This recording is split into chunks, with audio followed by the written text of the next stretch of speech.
náni ohun abánilà náà ní léyìí tó mú obìnrin daṣọ bòyámọ̀ pó bó ti jókòó. Ẹ káàbọ̀ sí Ìmọ̀lẹ́wà TV. Abala ìtàndòwe wa fún tòní òun náà ládé yìí. Josephine Amajade Òjó lórúkọ tèmi tí mò ń kí yín káàbọ̀ síkànnì Ìmọ̀lẹ́wà TV. Fún gbogbo èyí tẹ́ ẹ ti ń tẹ̀lé wa, tẹ́ ẹ ti ń subscribe síkànnì yìí ti pẹ́, ọpẹ́ pàtàkì lọ́wọ́ yín. Ẹ̀yin gángan lè jìgà tí ò jẹ́ ká ṣọ́ ó bọ́ lọ́rùn ìkànnì yìí.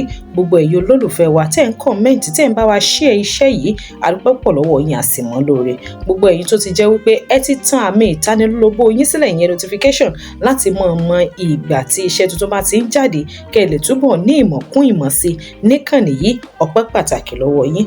Ìgbà àkọ́kọ́ tí yín wá leléyìí tẹ́ ń wo ìkànnì yìí, ẹ láǹfààní láti subscribe.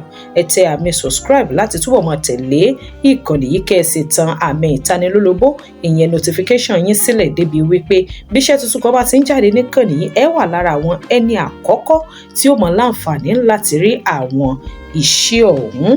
Fún gbogbo ẹ̀yin tó sì jẹ́ wípé ẹ ń darapọ̀ mọ́ wa fúngbà àkọ́kọ́, ẹ má gbàgbé ẹ share iṣẹ́ yìí fún àwọn tẹ́ mọ̀ pé yóò wúlò fún. Ẹ gbìyànjú láti like ẹ̀, bákan náà kẹ́ ẹ tún kọ́mẹ̀ǹtì bóyá nǹkan kan rú yín lójú nínú èdè Yorùbá àbó ní òwe kan tẹ́ ẹ ti ń gbìyànjú láti máa wá ohun tó bí, ìtàn tó bí àti ibi tó ti ṣẹ̀ wá tẹ́ ń wà. Ẹ gbìyànjú láti fi ṣe abẹ́ kọ́mẹ̀ǹtì kájọ ṣiṣẹ́ ìwádìí, torí pé ìmọ̀ kò pín sí ibì kan. Láì wá dènà pẹnu, láì fi àkókò ṣòfò, torí àwọn àgbà bọ̀ wọ́n ní adébíṣẹ́ má ṣe àgbà ọ̀lẹ ni. Ẹ já nìṣó níbi òwe wa fún tòní. Òwe wa tòní: bí onírèsé kò fín igbá mọ́, èyí tó ti fín lẹ̀ ńkọ́ kò lè parun. Bónírèsé bá lóun ò fín igbá mọ́, èyí tó ti fín sílẹ̀ kò ní lè parun. Ìtàn tó bí òwe yìí náà la fẹ́ gbìyànjú láti wò ní òní lórí ìkànnì Ìmọ̀lẹ́wà TV.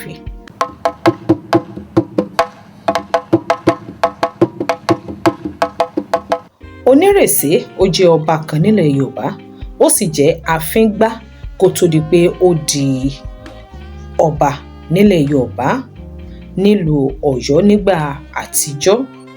Ṣùgbọ́n lẹ́yìn bó ṣe ń ṣiṣẹ́ afíngbá ẹ̀ yìí, òun náà ni ó mú Aláàfin láti fi jẹ ọba sí ìlú kan eléyìí tó súnmọ́ ilẹ̀ Tápà, tí kò sì wá fín igbá mọ́ látìgbà tó ti di ọba.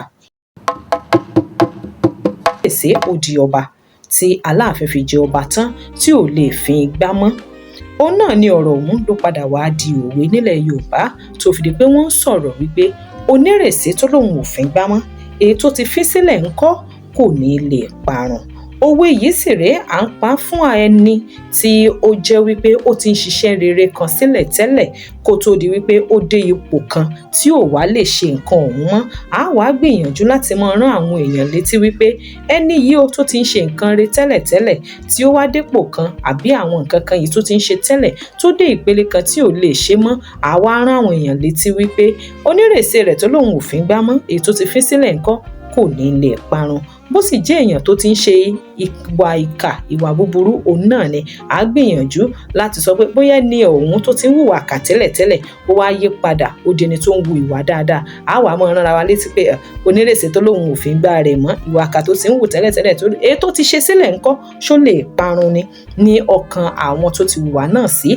Bó sì jẹ́ ẹni tó ti ń ṣe rere tẹ́lẹ̀ ni, fún èrèdí kan àbí míì tó náà wá yí padà tó di nǹkan míì, a wà máa rán àwọn èèyàn létí wípé onírèsé rẹ̀ tó lóun ò fín igbá mọ́, èyí tó sì fín sílẹ̀ ǹjọ́ lè parun.